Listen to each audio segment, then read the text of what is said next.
मधुबन के बाबा मुरली वाले, आपका क्या कहना, आपका क्या कहना। ओम शांति। आज शुक्रवार 1 सितंबर 2023 के ईश्वरीय महावाक्य।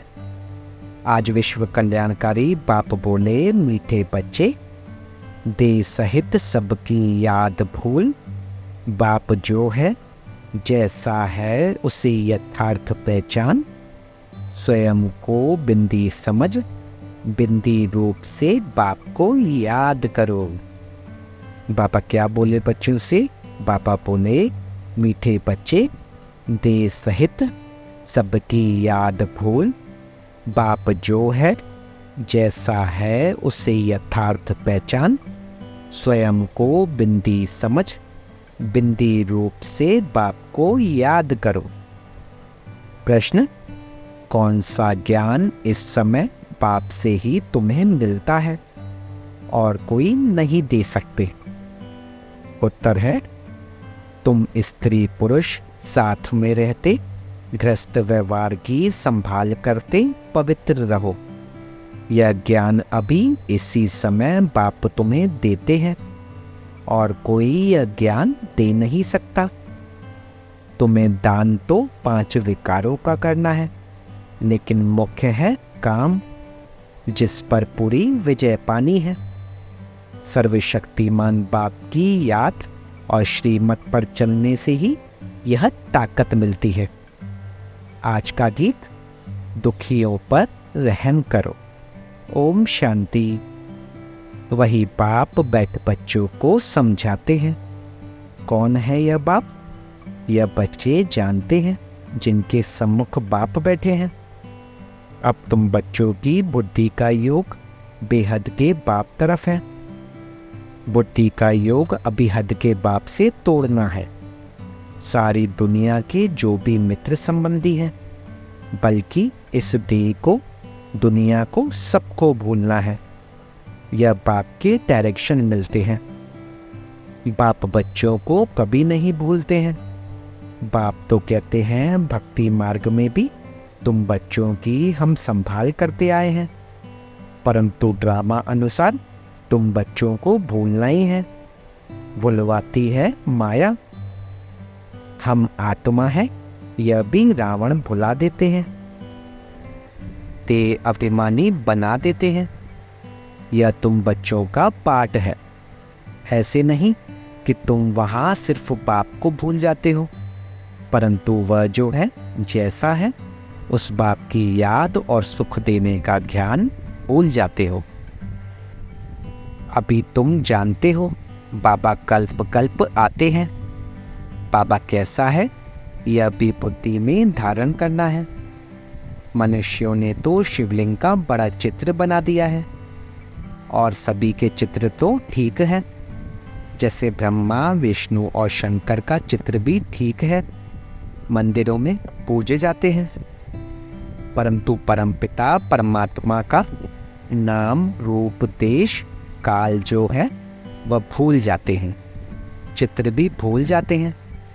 अभी तुम बच्चों को समझाया जाता है कि आत्मा बिंदी रूप है, स्टार मिसल बिंदी है, प्रकृति के बीच में रहती है। बच्चे जानते हैं हम आत्मा हैं। शरीर की प्रकृति के बीच मुझ आत्मा का स्थान है, यह तो सब मानेंगे। बहुत सूक्ष्म बिंदी जैसी है। यह भी जानते हो परमपिता परमात्मा भी ऐसे बिंदी रूप ही होगा। खुद आकर समझाते हैं, मैं भी बिंदी हूँ, परंतु मनुष्यों ने बड़ा रूप ज्योतिर्लिंगम बना दिया है। जैसे बुद्धू का भी बड़ा लंबा चौड़ा रूप बनाते हैं। पांडवों के शरीर भी भक्ति मार्ग में बहुत लंबे बनाते हैं। भक्ति मार्ग में लंबे चित्र होते हैं, ज्ञान मार्ग में छोटी चीजें होती हैं। परमात्मा कहते हैं, मैं बिंदी हूँ। कहाँ कहाँ बहुत बड़ा लिंग भी रखते हैं, नहीं तो बिंदी की पूजा कैसे हो सके? पूजा तो जरूर बड़ी चीज की होगी ना। तुमको अभी बिंदी रूप समझाया है। इन बातों को मनुष्य तो समझ ना सके। तुम बच्चों को भी पहले यह समझ नहीं थी। अभी जब परिपक्व अवस्था हुई है तो समझते हो, यह तो यथार्थ बात है।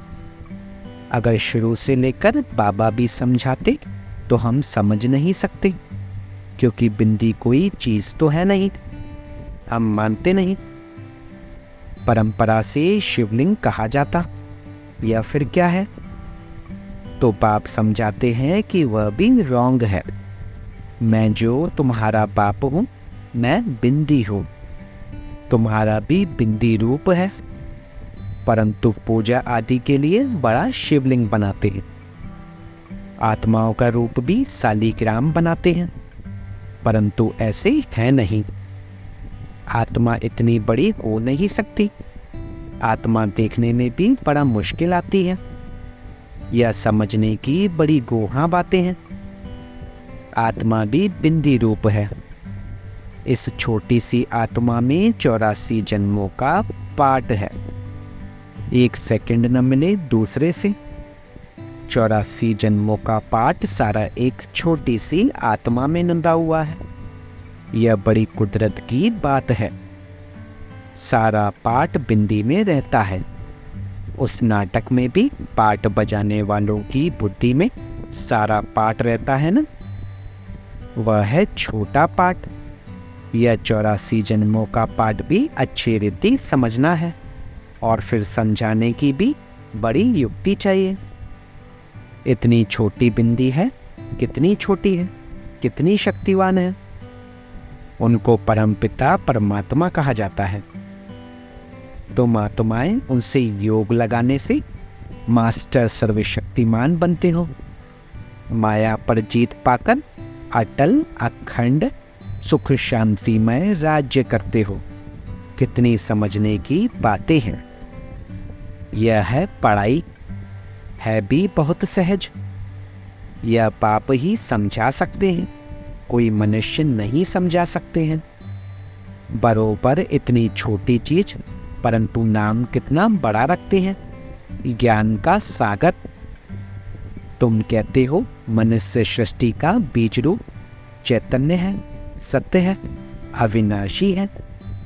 कहते आते हैं, परंतु किसकी बुद्धि में नहीं आता है वह क्या वस्तु है। गुण तो बहुत अथाह आते हैं। अभी तुम बच्चे बाप के सम्मुख बैठे हो, जान गए हो। आत्माएं तो सम्मुख ही हैं। सब आत्माएं ब्रदर्स ही हैं। कितनी छोटी छोटी बिंदी है, विचार करो।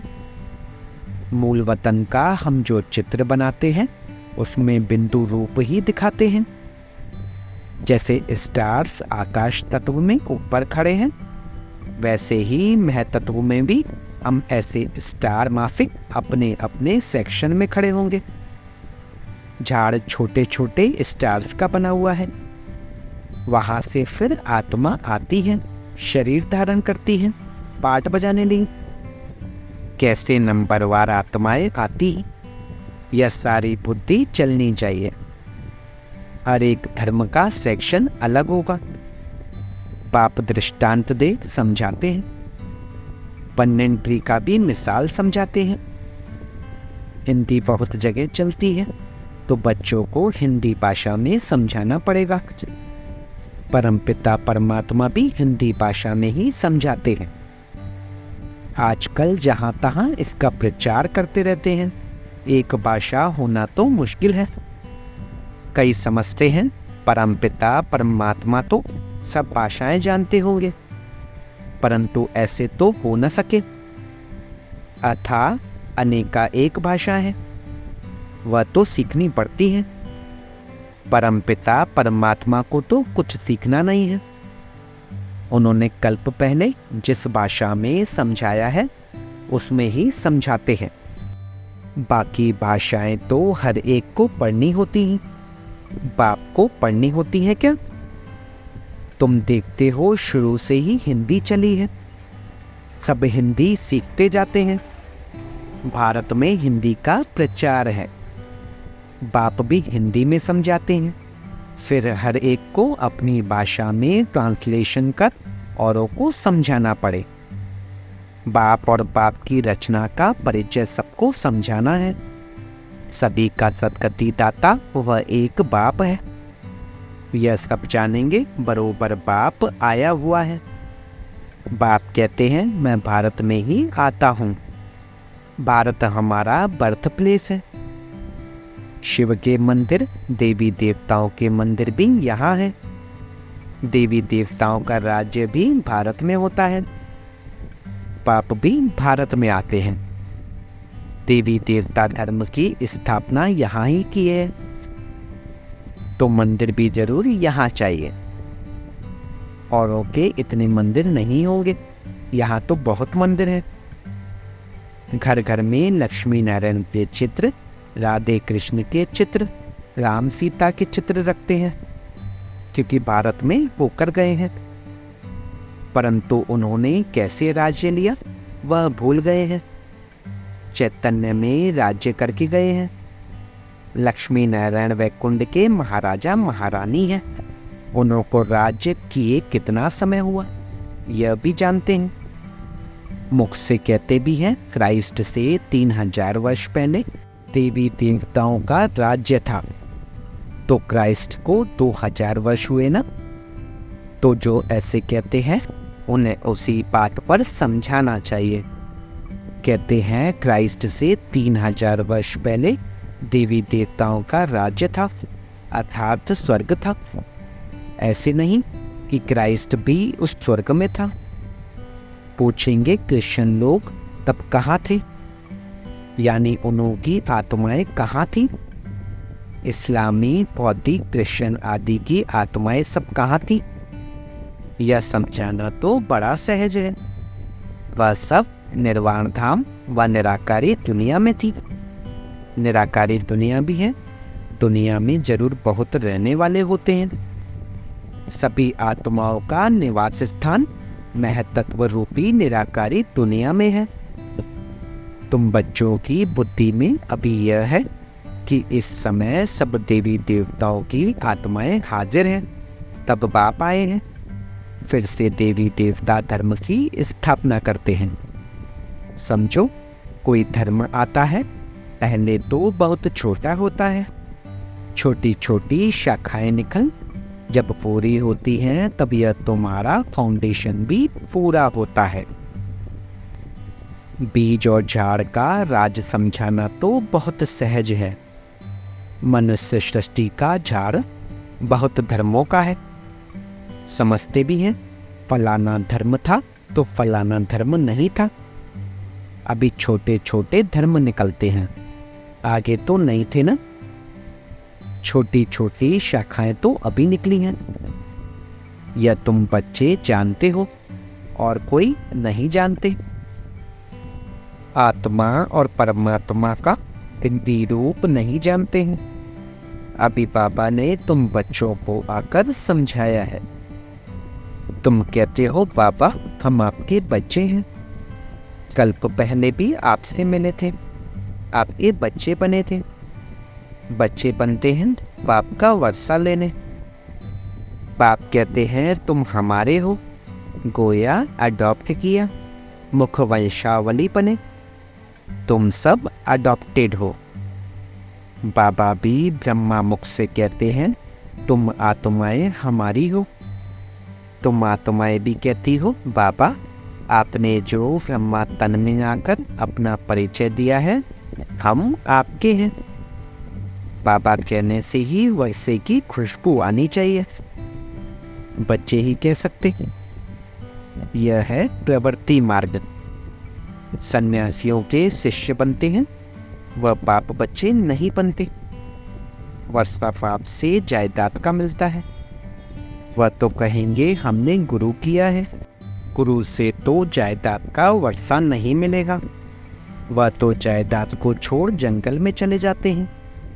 वह जायदाद दे न सके, वह है ही निर्वर्ती मार्ग वाले। बाप तो जायदाद देते हैं, उनसे कुछ नहीं मिलता। जंगल में जाएंगे तो सन्यासी कहलाएंगे, तुम भी सन्यासी कहलाते हो। वह है हठ योगी सन्यासी, तुम राजयोगी सन्यासी हो। सन्यासी अर्थात 5 विकारों का त्याग करने वाले। सो तो तुम त्याग करते हो और फिर पवित्र दुनिया में चले जाते हो। वह त्याग करते हैं परंतु पवित्र दुनिया में नहीं जाते, पतित दुनिया में ही रहते हैं। तो बाप समझाते हैं आत्मा कितनी छोटी है, इतनी छोटी वस्तु में कितनी ताकत है, अविनाशी भी है। वह बाप इस शरीर द्वारा समझाते हैं, तुम्हारी आत्मा समझती है। बाप कहते हैं मैं आता ही तब हूँ जब कलयुग का अंत है। तमो प्रधान पतित हो जाते हैं। मुझे याद भी तब करेंगे जब संगम होगा, तब ही हम आएंगे, तब ही विनाश के चिन्ह भी देखने में आएंगे। सो तो बरोबर देखते हो, अभी तुमको समझ मिलती है, वह सिर्फ औरों को देनी है। अभी कलयुग का अंत जरूर है।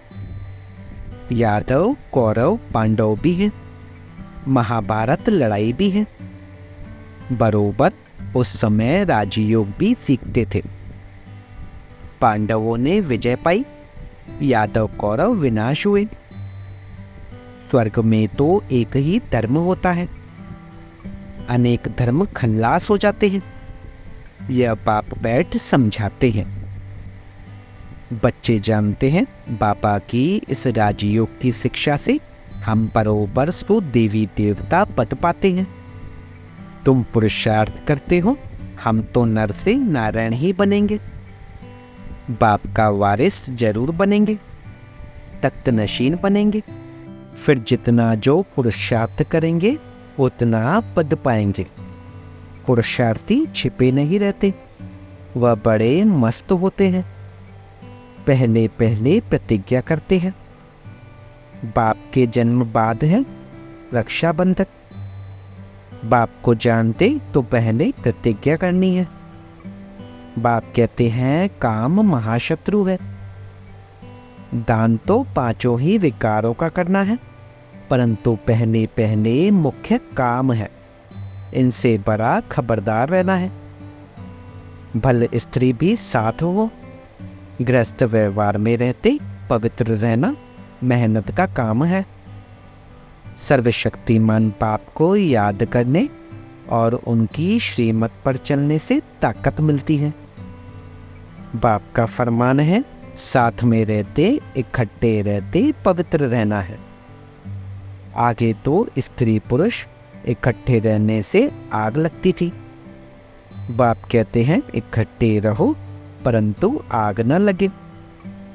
अच्छा, मीठे मीठे सिक्के लद्दे बच्चों प्रति माता पिता बाप दादा का याद प्यार और गुड मॉर्निंग।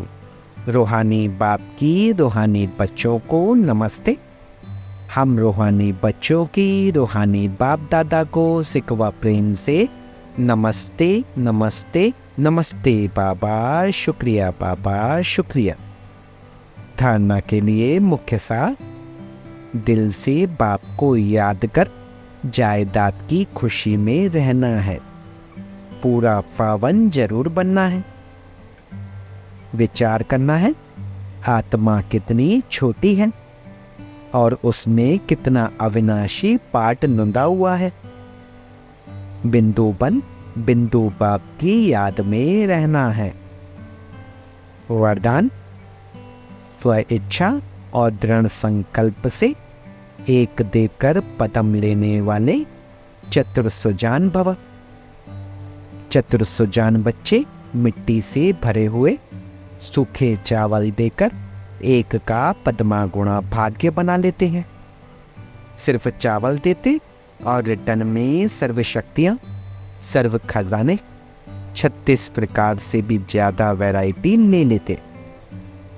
परंतु कई बच्चे वह भी देने के समय सुदामा के मिसल बगल में छिपा कर रखते हैं। पाप खींच कर ले सकते हैं, लेकिन खींच कर लिया तो उसका रिटर्न इतना नहीं मिलेगा। इसलिए स्व इच्छा और दृढ़ संकल्प से एक देकर पदम लेना, यही चतुराई है। इस देने में ही कल्याण है। स्लोगन: साक्षीपन न्यारे होकर हर खेल को देखने वाले ही साक्षी दृष्टा हैं। साक्षीपन न्यारे होकर हर खेल को देखने वाले ही साक्षी दृष्टा हैं। ओम शांति।